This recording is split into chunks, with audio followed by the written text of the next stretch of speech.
We're just gonna go on the air. Why? Why not?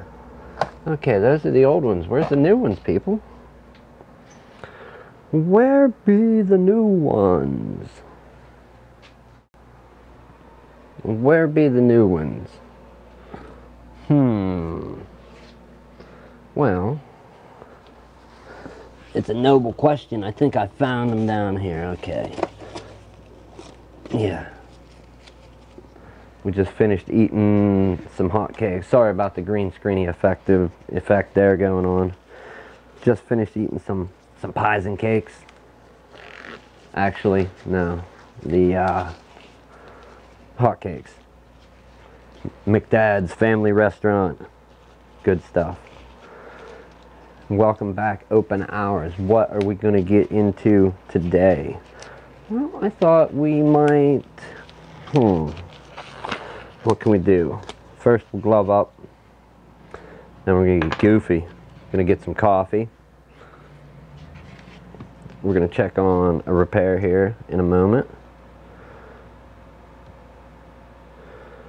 And I believe we'll set a restore point here in a moment. So I didn't want to take the green screen down. I figured we could use it for New Year's. You know, why not? Of course we can. Why not? So if I'm live, why is the video unavailable? Can you tell me that? Can you tell me that, YouTube? Funny. Where's my screen? There's my screen. Oh, okay, so it's actually going to load the video. Let's go ahead and close the YouTube tab. We'll go back to the restream. So, the conclusion. The conclusion of the Cut Corners laptop. And I wish I had it. I wish I had it right here handy, available to show everybody. If I can remember where I put it, I will gladly show all you guys and gals out there. Getting juiced up on some Donut Shop coffee on New Year's. What are you guys drinking out there? Something good, I hope. Something good? Some Starbucks? Maxwell House?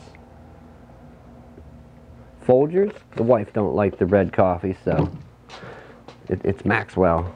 Maxwell at our house. Alright. We got the coffee. Hopefully I don't spill it on my keyboard or the audio equipment. Okay. So let's jump on over to the repair here. We'll leave that open. I'll bring that window up. Where's repair? Right there. Now, funny enough, if you look here, I've got the green screen going, but when I go to the repair, like the little trick that I did was actually, oh, let's minimize this here. The little trick I did was I just opened up a text file, because when I move it, you can actually see right through to the desktop of the laptop here, because the green screen, for some reason it won't work on that the little insert of me. So what we're going to do is pull this back over. And we'll make it my brand new whiteboard. However, we're not going to be writing on this one, so here is the Cut Corner laptop. Now, we'll pull this up and we're going to flip back and forth for a frame of reference. Let me get a mouse. A mouse works so much better than gloved fingers. And it's a little dark in here today, apologies. So, the original model of this laptop, I'm going to pull it up and we're going to compare hardware to hardware. Is an HP, where is it? 15AC, something or other? 15AC 132DS. So let's let's jump on over to my screen here. HP 15 AC 132DS. Yeah, let's turn the night light off. I hate when that kicks on so early.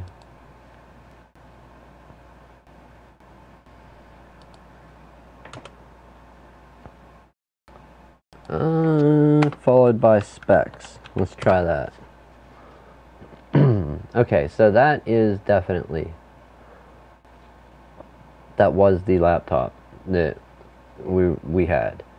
And that one, if you remember, that was one of the ones that I'd featured in the cut corner video, explaining about to get it down to a cost that is cheap for you and me, the consumer, the end user. Ooh, that's a nice one. I like that too. To get it down to a cost that is cheap for us to buy, basically a throwaway laptop.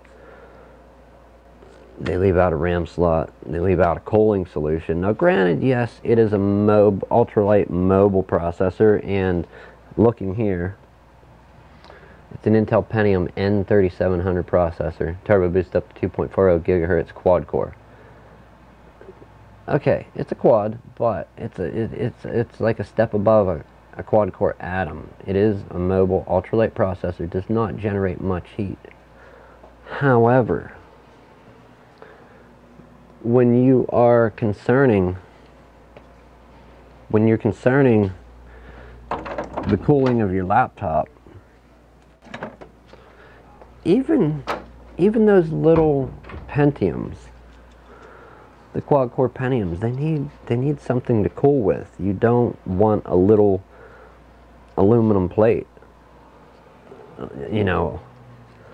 So what we do, and sorry to keep beating this dead horse, but let's go on over to the repair. Okay, so for reference, there's what the laptop was, these specs here. The quad core Atom, 4 gigs of DDR3 low voltage, a 1 terabyte 5400 RPM hard drive, which was, you know, it's a 1 terabyte, but it's kind of slow.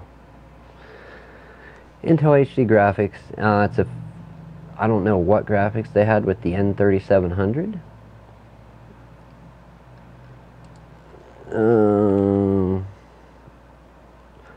i5 5200U graphics.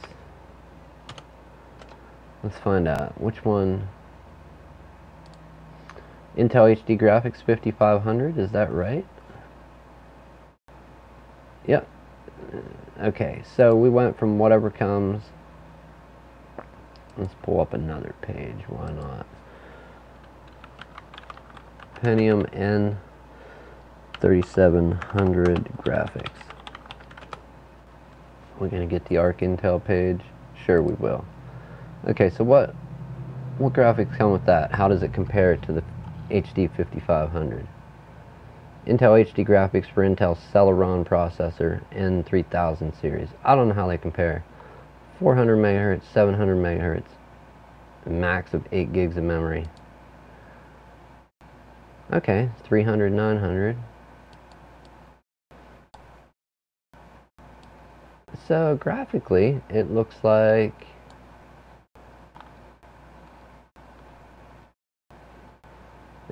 this had, you know, a little bit more on the base frequency. The burst frequency wasn't as good, but we're doubling the available graphics memory if your system has it and supports it. Other than that, yeah, not looking too shabby. So let's get off the graphical part. 15.6 inch, we didn't change that. We didn't change the DVD burner. Didn't change the network card. The Wi-Fi will remain the same. The one that is in there, and it is a small M.2 format card. It fits in an M.2 slot. BGN wireless LAN. Yeah, so all that stayed the same. Windows 10 Home. Now jumping on over here to the actual computer. Okay. The board that we fit into that blue one, the aka cut corner laptop. We went from the Pentium N3700 up to an i5 5200U CPU, 6 gigs of RAM. This thing will boot 16 without a problem. I already tried that with the RAM, my RAM that I have for my laptop. And where else? Let's go on over to device manager. Oh, we don't need to. Intel HD 5500. So quite an upgrade. We cut down the 1 terabyte hard drive for a solid state drive. As you can see right here, in that solid state drive is, I believe, either 256 or 240 gig. This PC, 237, probably all it's going to tell us. So yeah, roughly probably a 240 gig, 256, I forget what it is. So it got an SSD upgrade, processor upgrade, more RAM, and an actual cooling solution that is going to let this laptop live on. It barely made it past the manufacturer warranty. They didn't buy an extended warranty, is why it died in the first place. Getting on with that, let's go in to our repair. We're going to go that's boring. We'll leave it here. We'll go to above. Yes, the above camera is on. We'll go to the above. We're going to go in. We do have the system sold. They know they're buying a fairly decent used laptop. Sporting the Hello Kitty Cup Rye, if you happen to ever see it. Thank you again. Alright, it is on. Let's create the restore point.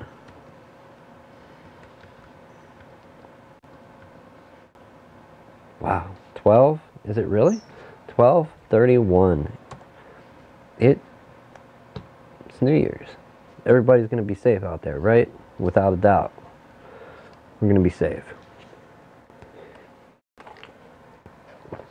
Also, the buyer of this, a nice lady. I guess we won't throw any names out there, but a very nice lady. Ooh, I'm getting calls. Uh-oh, it's the boss.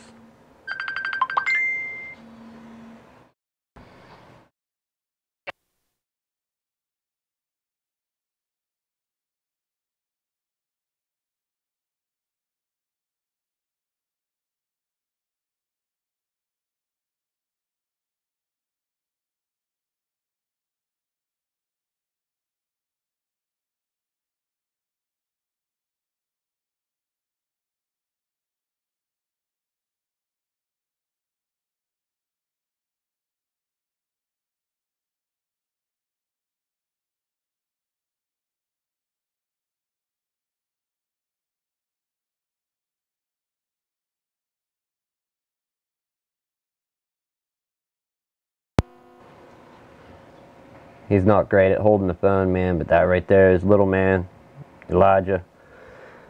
Awesome guy. Anyhow, what are you guys doing? You made my chicken dip.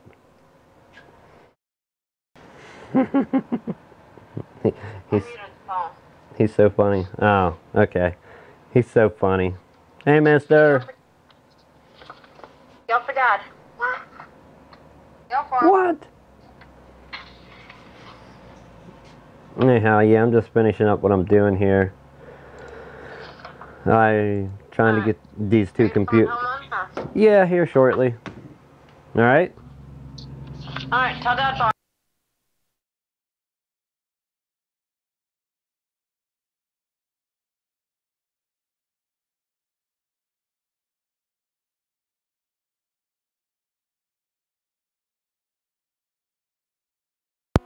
Ooh, ooh, ooh. Yeah, I'm not going to rate you right now, Facebook, sorry. Unexpected call, but good. Got to talk to little man and the wife. The boss. Boss is. So there we go. This. All done. Done up. I like the right one better, man. I think everybody else likes the right view better. You get a kind of different shot. I don't know. Tell me what you like. So this is done up, and yeah. Ready for people. I'm gonna give it a nice cleaning. delete the text document. We set a restore point. Let's delete that. Gonna make sure that Windows Defender is up and running. We don't want OneDrive. She can sign in with her account when she gets there. That is all good. So, much better than going to the junk pile or getting recycled. This computer, we made it great again. It got an upgrade. I am so happy that it worked out. Another battle. Okay, another battle that we had with this thing. That's what I wanted to, if I could find it and show you. Oh, was it ever a nightmare. I don't even know what I did with it. I threw it somewhere, but who knows where. It is not readily available. Anywho, I popped the battery apart, and I was going to do a live stream about the battery because it would not charge with this laptop. It was just too powerful for a 3-cell battery, and the pin, I don't know if the pinout was different, but this Core i5 based motherboard, the 5200U based motherboard, would not run on a 3-cell. So once we upgraded to a 4-cell battery, started charging again, everything's good. Let's go ahead and clean this, get it wrapped up. The happy buyers, I don't know what the proper word is. They are not coming today. It's going to be, I don't know about New Year's Day. I'll be down here, hopefully doing a stream, catching up on a little work, and then what did I want to say after that? There it is. So New Year's Day, the day after maybe. Not touchscreen, but you know, I'm not a huge proponent of touchscreen on laptops, although there is some neat ways to use them. I will concede to that. There are some neat ways to use touchscreen laptops. Getting on to the main point of the stream is the camera. You know what? Let's see if we can't get that off of there, that Pentium inside, and give it a proper Core i5 sticker. Can we do that? I wonder. Because that is, after all, what it's sporting now. And we do happen to have an i5 right there. However,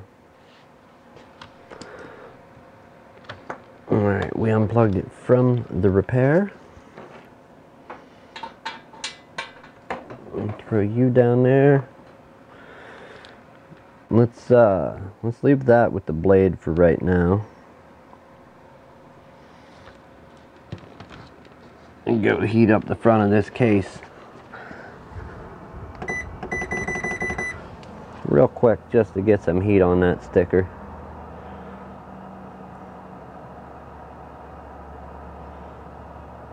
Alright, not gonna lie, it's getting warm. Alright, heater's back down. Can we lift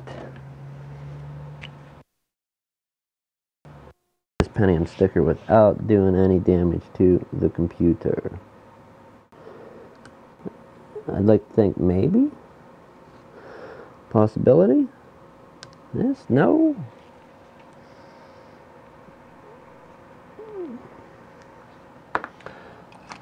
Alright, we got it up. We got it. We got the corner of it up. And we got under it with whatever this thing is. This metal pry tool. Alright, Pentium sticker.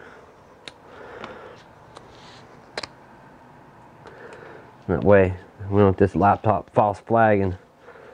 It'll make its relatives mad. You gotta think about the Celerons, the Pentiums, the i3s, i7s, even the i9s now. You don't want to get the i9s mad. So, where are we gonna put this thing? Where are we gonna put this thing? Square it up.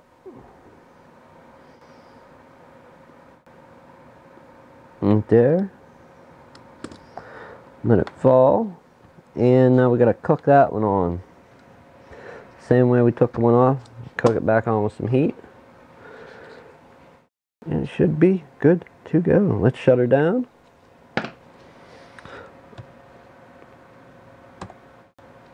And get this roasting on. Coming up to the next point.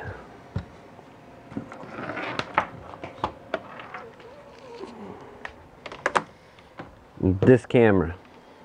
Okay. At one point, picked this camera up, okay. Nice lenses. I only have the kit lens that came with it. I bought a third-party lens that has no autofocus because it doesn't have the metal contacts on the manual lens. That's why it's called a manual lens, to do any autofocusing. At some point, a great friend of mine, Dave, gave me this old lens here. What is a better view? That one?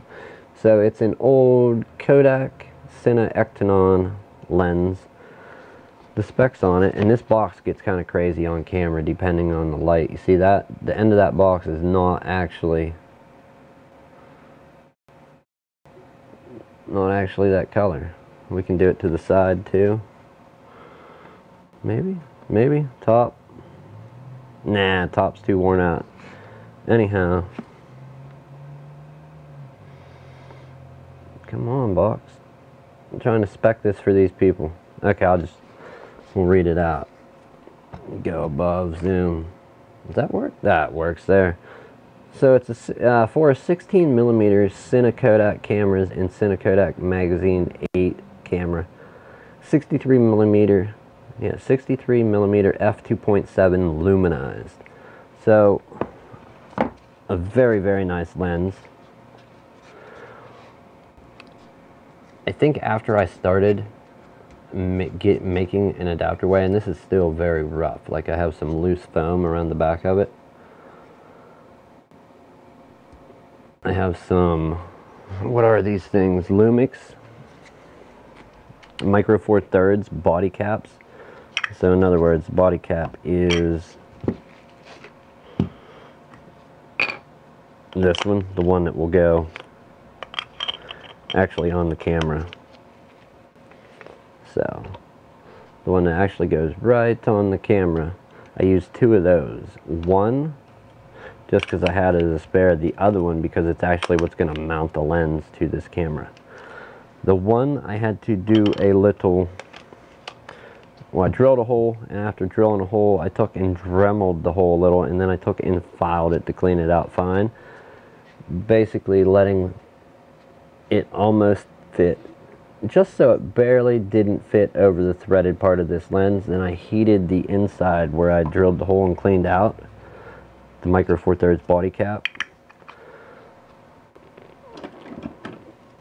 Basically I cleaned out right just about to this ring, and then once there I heated up. You can actually see it better here. Heated up around this ring with the hot air station and got it hot, not melted, but I got it hot enough to the point where when using a little tiny bit of force and turning it, force that way and turning it,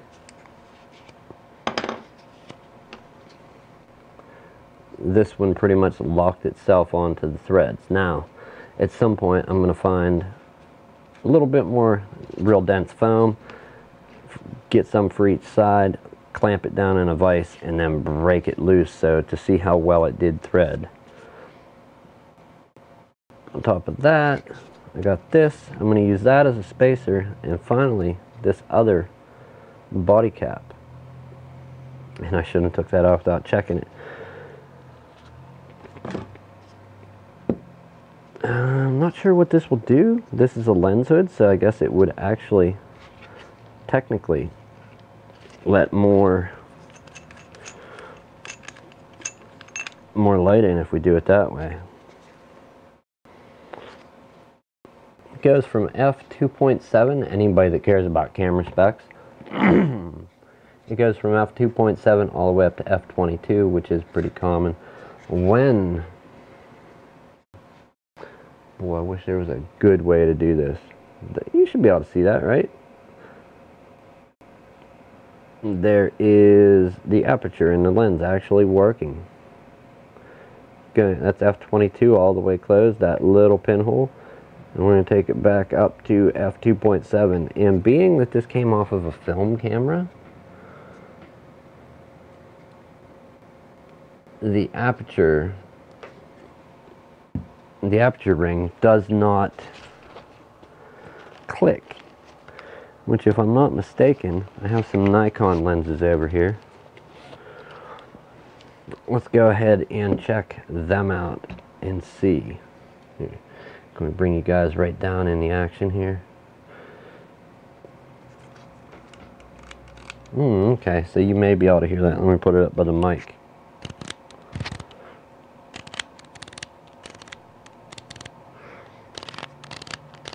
Yeah, so that has a clicky ring, which basically gives it dead stops. When you have one that doesn't click, you don't have those dead stops. You can kind of stop it anywhere in between. And there, we may be able to show that even a little clearer. It's all about orientating it right, which is hard to do because it's backwards and upside down. And you can actually see the aperture blades on that one. I don't know how many blades there are. I'm going to say well more than 7, 8. I don't know how many would be on these cameras. But a good friend, Dave, had this sitting around forever at his house. And he passed this lens on to me when he found out that I was getting into cameras and that. I'm like, I want to make that work on my camera. No way. Really? Oh, that'd be cool. Well, it took a while, but when I got some time to get around to the project, we got it on there. So that being said, let's go ahead and see what we can do to show.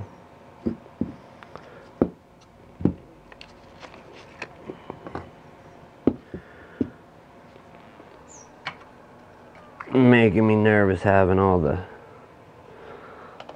covers off of lenses.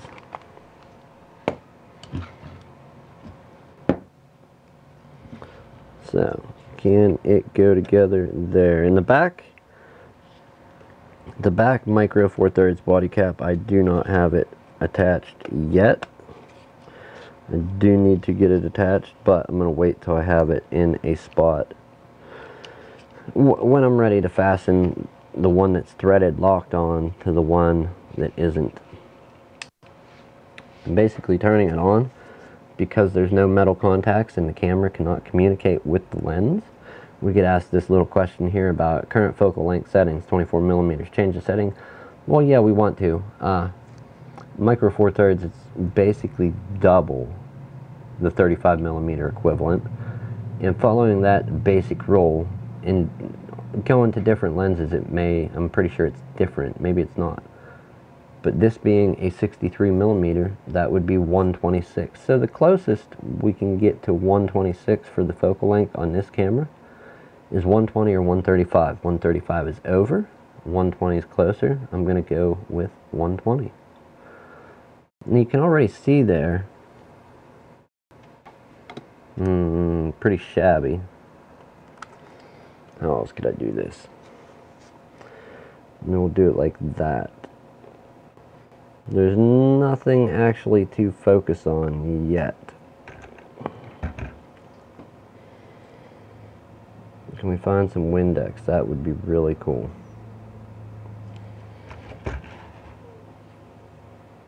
So it does indeed let us focus it, and we can make it darker.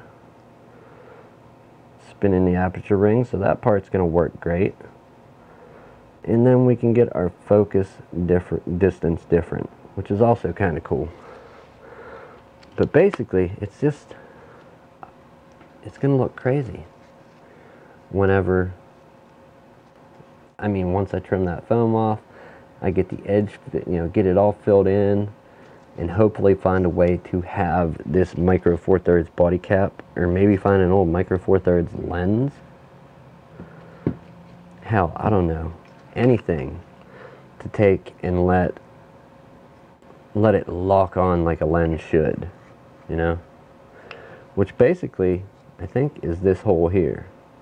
That hole there would not be hard to put on a body cap. Is that where it, yeah, and that's where it is. It actually locks right there. So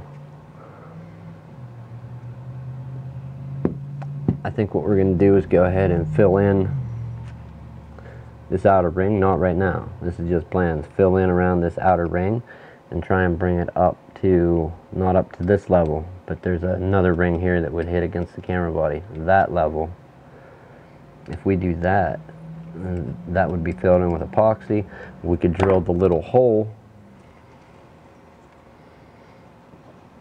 that would let the locking pin for lenses capture this lens in place. So I think that's how we're going to do it. Do it with epoxy. That would be a lot of super glue to fill in with. Epoxy, basically same thing, but sets differently. I think you can get better results, and I could probably even take and polish it a little bit with a high grit sandpaper, make it nice and smooth, drill the hole, let this lock in, find a way to fasten the back one, which is loose, to the front one. Yeah, and I will have an old cinema camera lens for my micro four thirds camera. One thing I want to say here, I'll throw this goofy lens cap on there, is thank you, Dave, for the awesome lens. And I showed you earlier while you were here, get that sensor protected, is it takes some awesome pictures. Boy, this is a real hacky way. I should just throw it up on the screen, but whatever. So here's a photo of the hat I had made for the podcast and a Christmas tree, okay? Christmas tree's in focus, little bit of lens blur coming off the lights.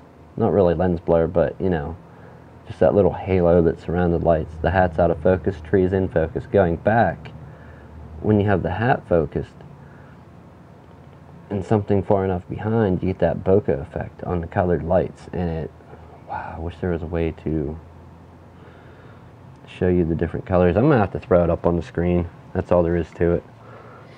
Maybe I'll take a minute and do that, but I got some other crazy pictures as well. Not there, not there. Go the other way once. So we got Mr., which he was in between two trees, and the bokeh that you get with this lens kind of has a circular swirled pattern, which is really nice. I don't know if that is translating very well. Let's try this. Probably going to overwhelm the camera sensor. Yeah, it does. So yeah, that being said, getting that old lens on this camera was kind of cool. You know, I really dug it. I just want to get it fixed more permanently. And I didn't measure, like get out a tape measure or a roller, but with this foam spacer in here and, you know, the back lens cap off, when mounted on the camera, spaced like that, locked in with the body cap, when I do the focusing distance here from, infinity, infinity isn't, I mean, it's infinity, but it's not, it's just everything's in focus, kind of. The closest I did was about 10 to 15 feet for the focusing distance, and took it all the way down to about 18 inches is my last marked measurement on this lens. And having this locked onto the camera, roughly guessing, eyeballing 18 inches away, when it was at 18 inches, what was 18 inches away was in focus. So right about the right spot. I think these some of these Kodak Cine-Ectanon lenses, I think they were, some of them maybe C-mount. I don't know, they have a goofy mount. I know, or maybe it's an M mount, type M, but you would need two adapters to make it. You would need an M to C and then a C to micro four thirds. I don't think anybody, unless some factory in, you know, China or wherever, makes a direct micro four thirds to M or whatever. I'm not sure. I'm completely just talking about adapters. I'm not 100% sure what the mount on this is. So let's go ahead and pull it up. Micro four thirds. So M43 to M mount. Does Amazon have one? Like a M lens? No, so it's not going to be like a M.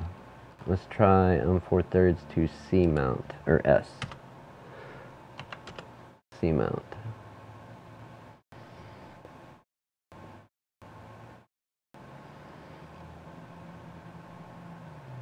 Mount a 16mm motion picture lens on your micro four thirds camera. So somebody did a video on it. Success not guaranteed. Adapting C mount lenses to micro four thirds. Yeah, I pretty much had the same C mount to micro four thirds. I thought I was going to run out of room because just looking here, there is quite a bit of lens that sticks back past this first ring. Well, I thought that would have to go the whole way into the camera where the sensor is and be right up close on it, about, you know, hitting my sensor and then hitting the in-body image stabilization that moves the sensor when it's on. I'm like, that's never going to work. But once I got to playing with the actual how far in and out the lens needed set on the camera, I got the spacing right on it, and it hey, the focusing distance works. It looks good. I'm happy with it. I just want to make it more permanent. And if there is an adapter, I'll probably buy one of those. However, that's not, I mean, that's not usually the way I enjoy doing things. I enjoy making this stuff versus buying it. Yeah, it may be a few dollars or be very, very cheap to buy, but it's a lot more fun making it than just going and buying something. You know, if you can make something and totally just rig it together out of spare parts or pieces, or come up with a creative way of doing it that maybe nobody else has, but it, you know, it worked for you, or it's what you had and it worked, cool. I'm all about that stuff. I like that. So, and that curiosity, that willingness to make and do projects like this, that's, you know, what got me into the computer thing in the first place. How do they work? What's in them? So, that being said, people, I think we're gonna clean up our mess here and take a short trip. Ooh, wrong pocket. Wrong, uh-oh. Wrong pocket. Anyhow, I thought about doing a game stream tonight. I don't know if my ASE co-host are down with that, but I thought it may be some fun to have on a New Year's. Could not be, who knows? I think we should check into it though, see what they're feeling. I had brought it up. I didn't get answers from every team member. Of course, then again, I don't want to cut in, you know, something if people are going to have family time, and I want to cut in on that too, so. I'll put you there, and get the camera. So, that was open hours for the day. This lens on this camera, it's half done. I don't have all the stuff here to finish it, but when I do get it finished, we'll bring it back on. The nice thing about when you buy an adapter though versus making something is you can use other lenses of this type with that adapter, whereas this is kind of a one-off way to do it, unless I make it so this lens would actually thread in and out, and when you start messing with threads, that's when it gets a little tougher. So if it is indeed, what do we call it over here? We call it a C mount. If this is indeed a C mount, which you try and look and find information on this particular lens, and I think they bring up S-mount, so further proving the point. Let's take a look. What is this thing? 63 millimeter Kodak. Cine-Ectanon lens. Kodak Cine lenses on Wiki. So does somebody have something messed up? I don't know.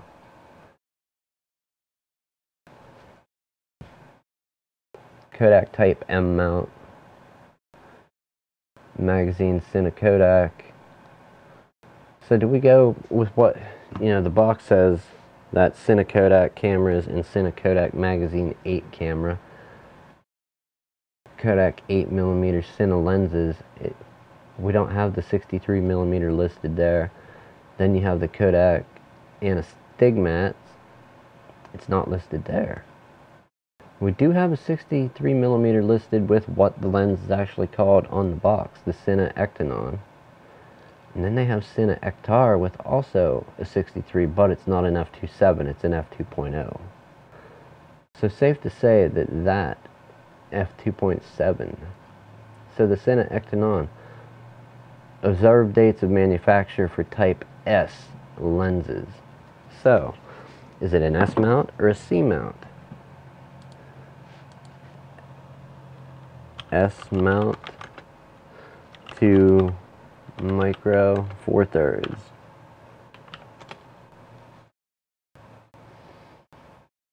And I don't think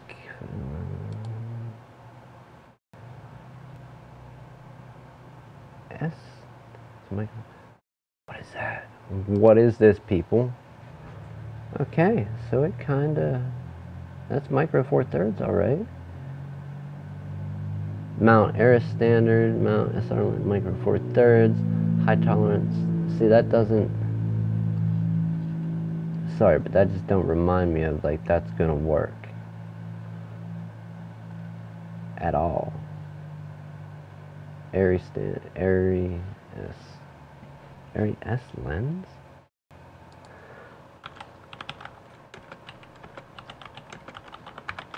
We're Googling here together, finding out. Yeah. Aris standard wiki. Okay. So the area, maybe that's what I need, is a mount like that. What I don't get is I've already donated to Wikipedia a handful of times.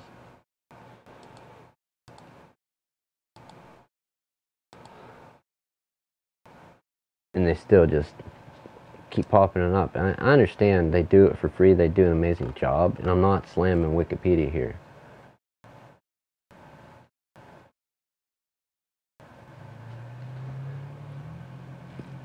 There should be a way, if you donate, that they don't bug you again, but I don't know.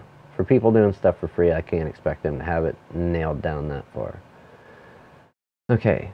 Aris Standard is a lens mount developed by Arri for use with both 16mm and 35mm movie cameras. And we have, is this a 16mm or an 8mm? To me, it looks like a, yeah, 16mm Cine Kodak cameras. So is this an Arri S, an Arri Standard?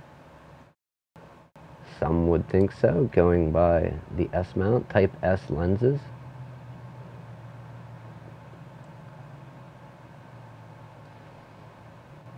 Cine-Ectanon instead of Ectanon, Cine-Ectanon, but our lens isn't there.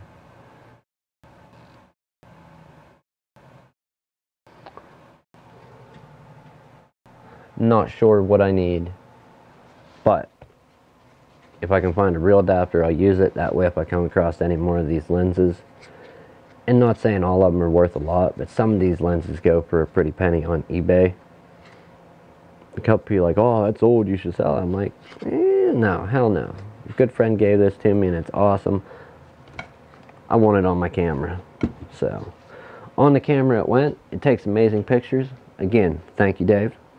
And with that, I think we're gonna shut down this open hours. Take that quick ride and see what's what, people. So if I see you tomorrow, I do. If I don't, I don't. Have a safe and happy New Year's. Be safe tonight. Definitely be safe tomorrow.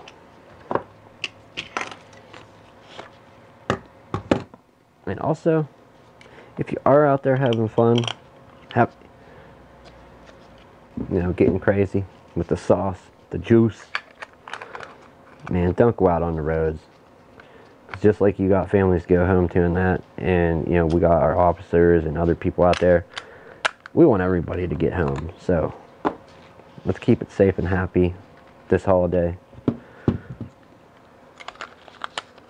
And thanks again, as always, for watching. I may see you tomorrow, I may not, I don't know. Have a happy New Year, people.